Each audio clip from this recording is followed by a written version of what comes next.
অনেক ডাক্তার কবিরাজ দেখাইতেছেন, গলায় বড় বড় তাবিজ ঝুলিয়ে রাখছেন, তারপরেও যারা এই অতিরিক্ত স্বপ্ন দোষ বন্ধ করতে পারতেছেন না, আজকে তাদের বন্ধ করার একটা টোটকা বা ওষুধ আমি বলে দেব। স্বপ্ন দোষ হওয়াটা কিন্তু দোষের কিছু না। প্রাপ্তবয়স্ক যারা আছেন, যারা বিয়ে করেননি, তাদের মাসে একবার বা দুইবার স্বপ্ন দোষ হতে পারে, এটা দোষের কিছু না, বরঞ্চ না হলেই এটা দোষের কিছু।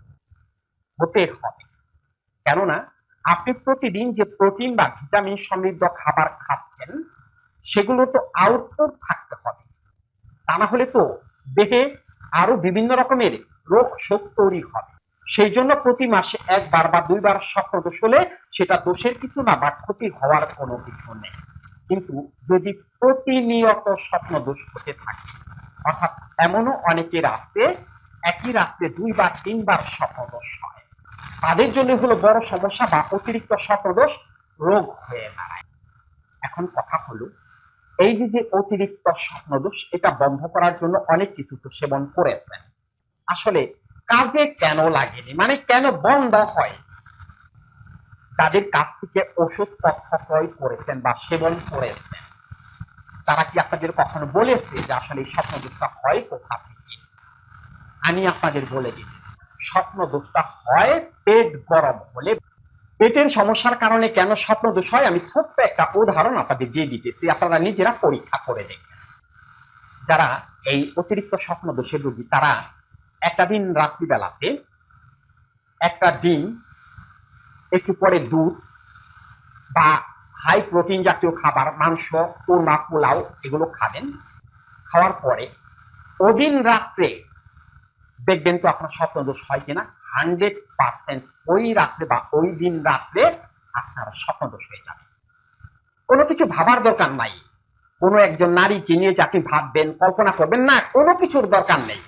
আপনি শুধু এইরকম খাবারগুলো রাত্রিবেলাতে খান, খাওয়ার পরেই দেখবেন ওই রাত্রে আপনার স্বপ্ন দোষ হয়ে গেছে। কারণ কি?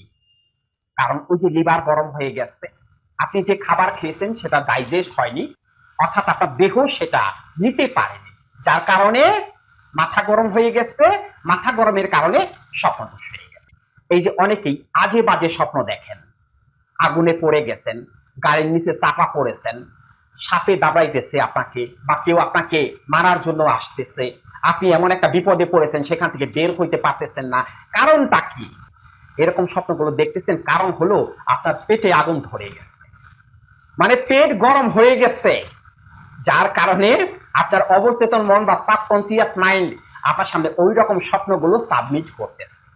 মূল সমস্যা হলো এই জায়গাটায়, পেট মানে পেট ঠিক না থাকলেই আপনি স্বপ্ন দোষের সমস্যায় পড়ে যাবেন, অর্থাৎ স্বপ্ন দোষ আপনার হবেই হবে। তাহলে তো পেটের সমস্যা সমাধান করলেই তো স্বপ্ন দোষের সমস্যার সমাধানটা হয়ে যায়, তাই না? 100% সত্যি কথা।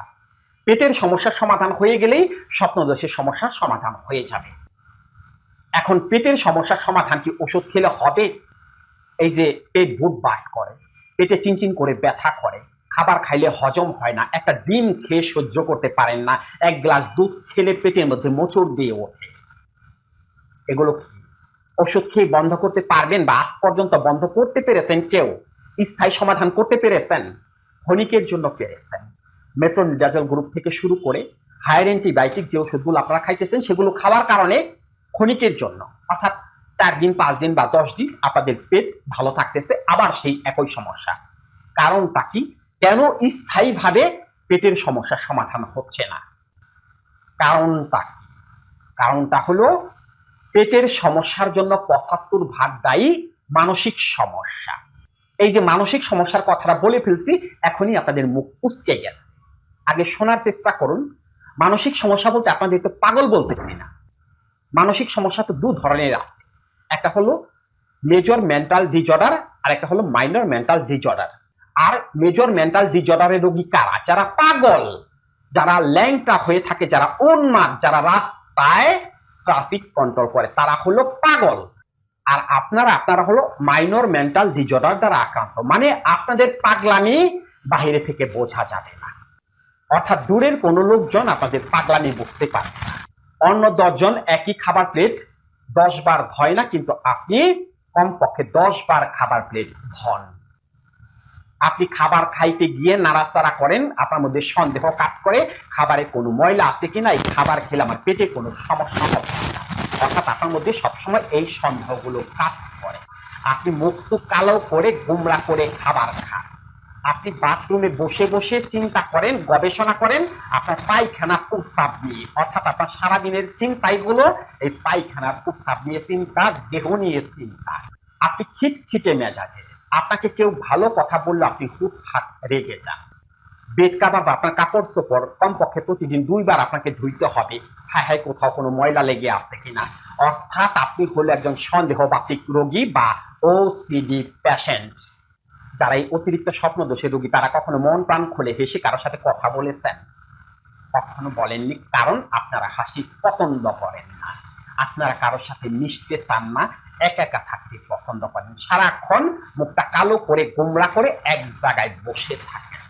এই যে সমস্যাগুলোর কথা বললাম, এই যে ওসিডি প্রবলেম বা সন্দেহবাতিক রোগ, আর দুশ্চিন্তা, দ্যাট মিনস অ্যাংজাইটি, অর্থাৎ অদূর ভবিষ্যতের চিন্তা, এই চিন্তাগুলোর কারণে কেন এই পেটের সমস্যা হবে, আর পেটের সমস্যার কারণে কেন অতিরিক্ত স্বপ্ন দোষ হবে, ক্লিয়ার করে আপনাদের একটু বুঝিয়ে দিচ্ছি। একজন মানুষ যখন অতিরিক্ত সন্দেহবাতিক হয়ে থাকে, অর্থাৎ ওসিডি প্রবলেম দ্বারা আক্রান্ত হয়, বা তার মধ্যে যখন অ্যাংজাইটি গ্রো করে, তখন তার দেহ থেকে বা শরীর থেকে টক্সিন নামের এক ধরনের হরমোন নিঃসরিত হয়, টক্সিন হরমোন, যেটাকে চিকিৎসা শাস্ত্রের ভাষায় বিষ বা পয়জন বলা হয়ে থাকে। সেই টক্সিন হরমোন নিঃসরিত হওয়ার কারণে প্রথমেই যে সমস্যাটা হয় সেটা হলো হজমের সমস্যা, অর্থাৎ হজম শক্তি দুর্বল হয়ে যায়। হজম শক্তি দুর্বল হয়ে যাওয়ার কারণে কি হয়? পেট ফাঁপা, পেট ফোলা, বদ হজম, পায়খানা ক্লিয়ার না হওয়া, মাঝে মধ্যে পায়খানা পাতলা হওয়া, মাঝে মধ্যে পায়খানা একেবারে শক্ত হওয়া, অর্থাৎ আপনারা আইবিএস দ্বারা আক্রান্ত হয়ে পড়েন। আর এই আইবিএস থেকেই অতিরিক্ত স্বপ্নদোষ আপনাদের হয়ে থাকে। তাহলে ওষুধ খেলে কি সমাধান হবে, অর্থাৎ স্থায়ীভাবে বন্ধ করতে পারবেন স্বপ্নদোষ? কেননা আপনি তো একজন মানসিক রোগী, মানসিক রোগের সমাধান তো করতে পারেননি, সেই জন্য তো স্বপ্নদোষ বন্ধ হচ্ছে না। তাহলে মানসিক রোগের সমাধান কি ওষুধ খেলে হবে? কোন ওষুধ আছে যে আপনাকে একটা ওষুধ বা একটা ট্যাবলেট খাওয়াই দেওয়া হলে যে আপনি এই ওষুধটা খান, আপনি আর একই কাজ বারবার করবেন না, আপনি আর একই চিন্তা বারবার করবেন না, খাবার প্লেট আপনি 10 বার ধুবেন না, বাথরুমে গিয়ে পায়খানা প্রস্রাব নিয়ে চিন্তা করবেন না, দেহ নিয়ে চিন্তা করবেন না, এরকম কোন ওষুধ আছে? সমস্যাটা হচ্ছে কোথায়? মনের মধ্যে। সন্দেহটা হয় কোথায়? মনের মধ্যে। তাহলে কি সেই মনের রোগের কোনো ওষুধ আছে? না, মনের রোগের কখনো কোনো ওষুধ হয় না। তাহলে সমাধানটা কি? সমাধানটা হলো এই মনের রোগটাকে দূর করতে হবে কাউন্সেলিং এর মাধ্যমে, অর্থাৎ কথার মাধ্যমে আপনার মন থেকে যাবতীয় সন্দেহগুলোকে দূর করে দিতে হবে, আপনাকে সঠিক পথে নিয়ে আসতে হবে, বুঝিয়ে সুঝিয়ে, ওটাকে কাউন্সেলিং বলে। এই যে যারা এই সমস্যায় আছেন, অর্থাৎ যাদের অতিরিক্ত স্বপ্নদোষ হয়, তাদের যদি সঠিকভাবে 5 থেকে 6টা দিন কাউন্সেলিং করানো হয়, এই স্বপ্নদোষের সমস্যা সারা জীবনের জন্য বন্ধ হয়ে যাবে, 1 টাকার ওষুধও খেতে হবে না। কিন্তু সেইটা তো আপনারা করবেন না, আপনাদের দরকার হলো শুধু ওষুধ আর ওষুধ। হাজার হাজার টাকা মানুষ আপনাদের কাছ থেকে ধান্দাবাজি করে নিয়ে যাইতেছে, তাতে কোনো সমস্যা নেই, তবুও আপনাদের ওষুধ খেতে হবে। আমিও সেই ওষুধ আপনাদের দিয়ে দিতেছি, দেখুন আপনারা সুস্থ হইতে পারেন কিনা। সেই ওষুধ বা টোটকাটি তৈরি করতে কি কি উপকরণ লাগবে? প্রথমেই যে উপকরণটি লাগবে সেটি হলো 1 কাপ পরিমাণ টক দই। দ্বিতীয় যে উপকরণটি লাগবে সেটি হলো 1 টেবিল চামচ পরিমাণ রাম তুলসী পাতার রস। তৃতীয় যে উপকরণটি লাগবে সেটি হলো 1 টেবিল চামচ পরিমাণ পাতি লেবুর রস, এবং 2 থেকে 3টি লবঙ্গ চূর্ণ দিয়ে মিক্সড করে রাত্রিবেলাতে ঘুমোতে যাওয়ার আগে সেবন করবেন। কন্টিনিউ 10টা দিন আপনারা খান, এই 10টা দিনই আপনাদের স্বপ্নদোষটা বন্ধ থাকবে, বা 15 থেকে 20টা দিন আপনারা ভালো থাকবেন। কিন্তু স্থায়ীভাবে স্বপ্নদোষ বন্ধ করতে পারবেন না, কেননা আপনাদের সমস্যাটা হলো মানসিক। মানসিক সমস্যার সমাধান না হলে পেটের সমস্যার সমাধান হবে না, পেটের সমস্যার সমাধান না হলে স্বপ্নদোষ কখনোই বন্ধ হবে না।